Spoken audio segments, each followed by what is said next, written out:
Hi, this is Nilus Mattive for Money and Markets TV. For 5 years now, since my daughter was born, I've been telling you about an investment strategy called dollar cost averaging. In a nutshell, it means you buy equal dollar amounts of the same investment on a predetermined schedule. For example, let's say you decided to invest $10,000 in XYZ Corp. Rather than deploying the entire amount at one time, you might purchase $1,000 worth of XYZ stock on the first day of each of the next 10 months. When the price is higher, your $1,000 will buy fewer shares, and when the price dips, your $1,000 will buy more shares.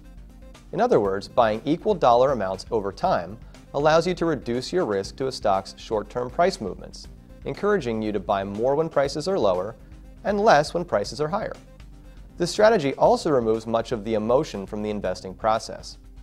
You've already committed to buying the stock at regular intervals, regardless of market conditions. And because you're doing this automatically, it doesn't require more than a few minutes of your time at most. So how would this strategy work in the real world? Well, let's say you bought $1,000 worth of shares in the S&P 500 ETF every month for the past 5 years.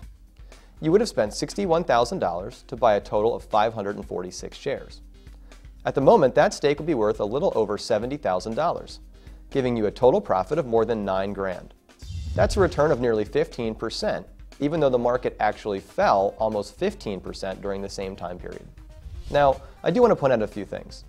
First, our hypothetical investor wouldn't have made any money over the last year, but he did save another $12,000, and because this is a long-term strategy, I wouldn't be particularly bothered by a year of flat performance.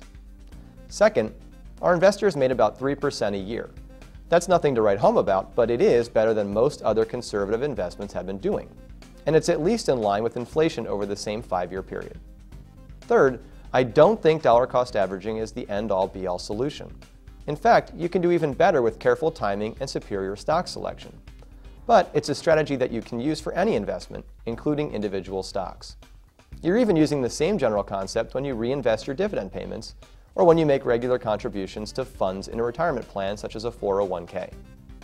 Whether or not you decide to put dollar cost averaging to work in your portfolio, the important thing is to remember that while time often passes more quickly than we'd like, the key to success in both investing and in life is finding a way to capture key moments that happen along the way. I'm Nilus Mattive for Money and Markets TV. Thanks for watching.